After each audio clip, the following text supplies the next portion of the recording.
50% completion rating. He only threw for 60 yards. I mean, I'm sorry, 100 yards. Can I call you out on something? What? What about last week when you said how great the offensive line was against pass protection? No, you corrected me, and I took it back. No, you corrected me. Because I was worried, because we watched the game together, and I'm thinking the whole time, I was like, did he jinx us? Oh, man, I must have. I mean, the Raiders, up until that game, did He has no awareness. He has no awareness But it's also at all. the offensive line. I mean, the offensive line got sacked they got six sacks. Yeah. I mean, they weren't pass blocking. They definitely weren't run blocking. The whole line is up, and I mean, they need Gallery back. They really do. I mean, that's sad that you were saying they need Gallery back. Well, I mean, he was been looking really good the last 2 years. As a guard, but he was drafted as a left tackle. He has a franchise left tackle. Yeah, so, I mean, the Raiders couldn't do anything, and defensively it was even worse. I mean, zero sacks, 0 interceptions. They got one fumble that was recovered by the Giants. I mean, other than that, 9% conversion rating for third down. I mean, the Raiders can't win, that way. And as far as their defense, the defense was just, giving up 44 points. Eli Manning was just able to just, walk down the field.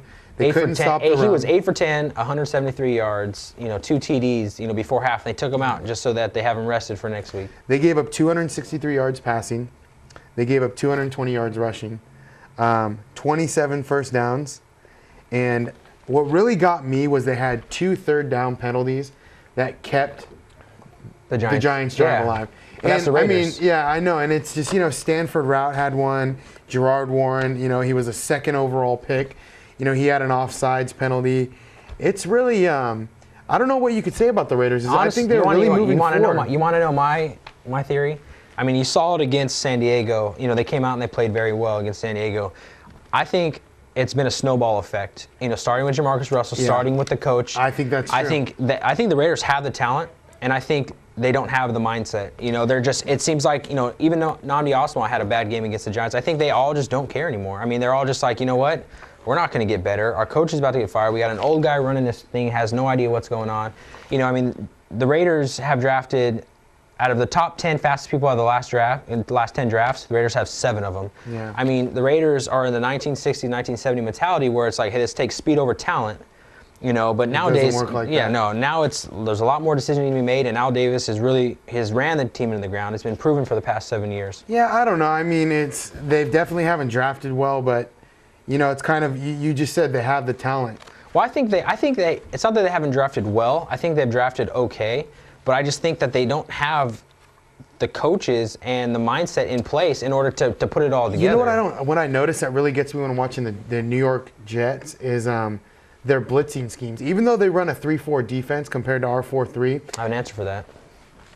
You want to go and finish? No, I'm just saying, you see the linebackers blend in, with the tackles and the ends, and you have the defensive ends standing up, and then maybe you have a linebacker. They're causing a lot of confusion. It's because Al Davis, this is why Rob Ryan left, and he was so mad, because Al Davis has a 1960, 1970 mentality of football. He believes you can beat him with the defensive line. Beat him with the defensive line, and you have speed in the secondary to stop everything else. And it's not like that anymore. It's all about miscommunication. It's all about disguising what you're going to do and blitzing and showing. The Raiders rarely blitz. I mean, they barely send anybody. It's just a front four. And the Raiders' front four isn't, good enough. I mean, Richard Seymour is, he's 30, but he does well, but I mean, they don't have. He needs some help, they run their man-to-man coverage, so it's even tougher to blitz when you're running a man-to-man scheme because, you can't give up those big plays, and you see a lot of time where you'll see Thomas Howard, you'll see Kirk Morrison or Ricky Brown, way out, 20 yards downfield in coverage. Well, that's why people run on us because our linebackers are not there in the middle to stop the run. They're not. I mean, it's the Raiders. I mean, they need a whole makeover. I mean, I believe they have the players there, and Jamarcus Russell, I mean, honestly, I don't know if anybody's able to come in and help him and get him where he needs to be. I mean, more than likely, I think he's either going to be out of the NFL or on another team doing well for another team because I just don't see him being able to, the Raiders want to fix what they've created there because everyone is so. I can tell you that I'm truly, I'm very disappointed in the season. No, I'm disappointed. We joke around a lot, and, people talk, and they say, oh, the Raiders suck and the Raiders this and that.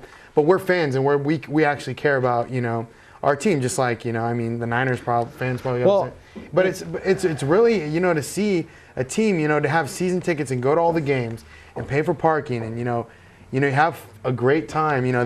We've shown footage of the tailgating, a great time. And then to go in the game and watch the product that's put out on the field, it's disappointing as a fan. Honestly, I don't even really go to the games to really watch the games anymore. I just go there to hang out with my friends and have fun. Too. But I mean, it's sad that the Raiders can't put together a product that they can sell to everybody. That's why they're not going to sell another game this year. I mean, this weekend they're in Philadelphia. I mean, Philadelphia is coming to Oakland. I mean, the game is not going to sell out. No, the only way that there probably will be a lot of people there, but most of them will be Philadelphia fans. It's just like in Brett Favre, there's a lot of, in the Green Bay with Brett Favre, there's a lot of bandwagon fans. Whenever you get like those, those big NFC teams that come into town, like Atlanta last year, we sold out Atlanta. Yeah, people think all of a sudden they're Eagles fans. Oh, brand new McNabb jerseys. Oh, I've had this for a couple years now. No, well, basically, the Raiders' offense, we know what they need to do against the Eagles. They need to show up. They need to block. The line needs to block. They need to run block. The backs need to, find holes. Break tackles. Jamarcus needs to be aware. Honestly, I think the Raiders.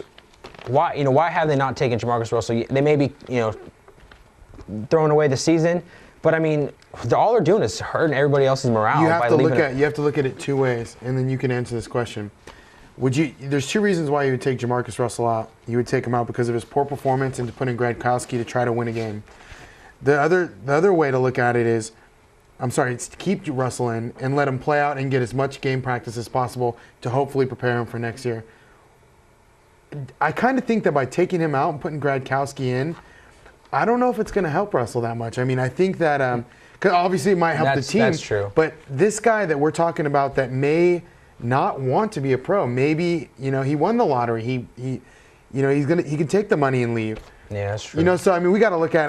I don't know. How do you feel about it? What would you do? What would you do? Because none of us know the end result. You're right. If you take him out, you totally give up on him. And if you're not giving up on him, there's no reason to take him out. If you could take Jamarcus Russell out and him go, wow, I just got benched for our second or third string. I don't think he cares right now. That's what I'm saying. That's why you bench. Last year with Donovan McNabb putting in Kevin Kolb or Colby. Kevin Kolb. They benched him, put in Kevin Kolb in the Ravens game. And the next week he came out, and did well. Yeah, but that's a Hall of Fame quarterback. It's a veteran quarterback, but I'm saying that's the mentality that. Yeah, Jamarcus and Andy Reid knew that. But see, also the majority of the Eagles carry that mentality. See, right now the Raiders' morale is so low because of the losing games, because of all the off-field and stuff. Not just this past season, but previous seasons. All this stuff going on. The Raiders have been losing, since 2002, have lost more games than the Lions, right? Than anyone in the NFL. Yeah. So, really, there's just a lot of things. Everyone, who wants to be there? I would love to see Osweiler come back next year because he's a great cornerback. But he's in contract, so they don't want to be there. Oh, I could see him actually want to. Yeah, that's what I'm saying. Is no one really who wants to come. Even Kirk Morrison, who grew up a Raider fan. He's a free agent right now, so I don't know if. See, it's really tough because they're going to start losing good players to free agency because of the mindset that's there. And nobody wants to go. Well, so who are you taking this weekend, Philadelphia or Raiders? Well, I could tell you this: that the Eagles right now are doing extremely well. They're number 2 overall in points scored on offense, and they're number 5 in yards. So you're taking the Raiders? I'm absolutely going with the. If this wasn't competitive, I would go with the Raiders, but. Since I have to keep up and maintain my lead for the season, I'm going to have to take the Philadelphia Eagles. Donovan McNabb is back. Jeremy Maclin and him, hooking up. Yeah, that was weekend. sad to see two touchdowns. It's. He's right now. Kevin Kolb did really well, and I feel like McNabb has something to prove because as well as Kevin Kolb does, he knows that his job is really on the line. Well, their defense is. They have a great defense and they have a great offense, and the Raiders' offense is. Not doing well right now, and because of that, it's a snowball effect to their defense having to be on the field. Yeah. So I think that those, all those, and all the. Is it going to be scores like the Giants? Do you think? Lopsided like that? No, I don't think it will be. My prediction, I would say, you're probably looking at 30. It's.